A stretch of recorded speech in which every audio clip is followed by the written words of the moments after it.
Des couloirs de plus de 20 mètres de hauteur, 80 voies, où se mélangent les difficultés entre des prises, des inserts et des volumes. Parois verticales, dalles, murs en dévers, cheminées, ils étaient 280 grimpeurs de toute la France, venus pour la 19e édition des 24 heures du mur d'Oloron. Une compétition, mais aussi une fête pour tout le monde. C'est l'esprit du mur en fait, c'est l'esprit des 24 heures.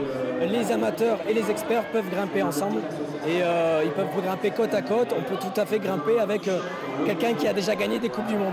Parmi les nombreux compétiteurs de haut niveau, plusieurs membres de l'équipe de France de difficulté, Maël Grenier réussit la dernière voie qui mène à la finale du mur.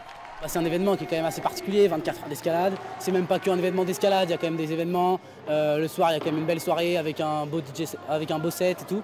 Du coup, c'est quand même particulier. Tout le monde est hyper content d'être ici. C'est un peu une fête de l'escalade, quoi.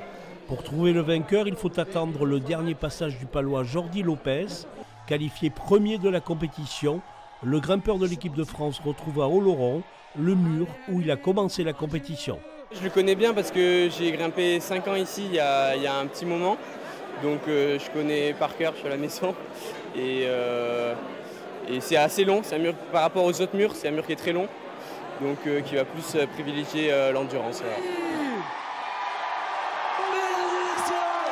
Vedette du mur d'Oloron, vice-champion de France senior, Jordi Paulès est à 22 ans, un des espoirs tricolores qui prépare les prochains JO de Los Angeles 2028.